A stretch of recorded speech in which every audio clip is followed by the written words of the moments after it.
Hello everyone, hello. আমরা অভাগী এখন যাচ্ছি হ্যাং আউট করতে বাজারে। বাজার করতে যাবো। হ্যাঁ, এখন এতটাই ম্যাচিউর হয়ে গেছে যে আমরা হ্যাং আউটের জায়গাও বাজার বাজার আজকে বাজার। ইয়েস, আজকে আমরা 100 টাকার বাজার কি খরচ মানে কে সব থেকে লাগতেছে ভাই? আমার এই জায়গাটা তো পুরো টাকা লাগতেছে। তুই দেরি কইতেছিস না? আরো বেশি টাকা লাগতেছে।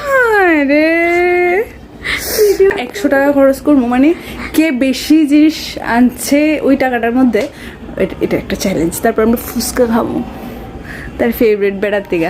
অ্যান্ড গ্যাস আমার কাছে 100 টাকাও ছিল না, তো আমার আগে যেতে হলো এটিএমে 100 টাকা তোলার জন্য। এরপরে আমরা ভেবেছিলাম যে আমরা বাজার করার পরে ফুচকা খাবো, কিন্তু আমি কার সাথে গেছি সেটা তো আমি ভুলেই গেছি। তো আমরা একে গেলাম ফুচকা খেতে, তারপরে খেলাম সমোসা। এরপর ভাইয়ের জন্য একটা প্যাক করে আমরা চলে গেলাম বাজারে। তো বাজার থেকে আমি কী কী কিনলাম সেটা বাড়িতে গিয়ে দেখাবো। তো চলো এখন আপাতত দেখতে থাকো আমি কী কী ওটা করছি। প্রথমে আমি নিচ্ছি 1/2 কেজি মতো বেগুন। এরপরে কী কেনা যায় আমি সেটাই ভাবছিলাম। ঝিঙে কিনবো ভাবছিলাম, কিন্তু আবার ভাবছি ঝিঙের দামটা একটু বেশি। তো 1/2 কেজি মনে হয় 50 টাকা, তো ঝিঙেটা একটু বেশি হয়ে গেলো। এরপরে কুমড়ো কিনলাম, এরপর টুকুটাকে কিনলাম। তারপরে চলছি বাড়ির উদ্দেশ্যে।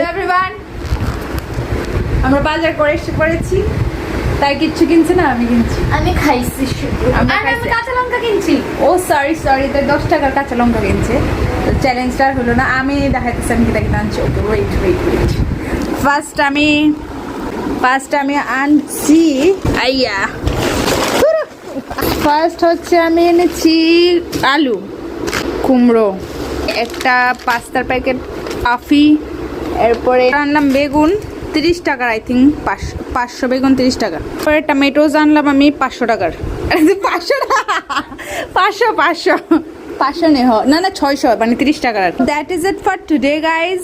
আমি 2-3 দিন এইগুলো দিয়ে চালাতে হবে আমাকে। দেন আমি আবার যাব এই মহিলার সাথে বাজারে। সো আমরা কি কি খেলাম? ফুচকা আর সমোসা আর কিছু এতটুকুই। এরপরে গিয়ে রান্না বান্না করবো।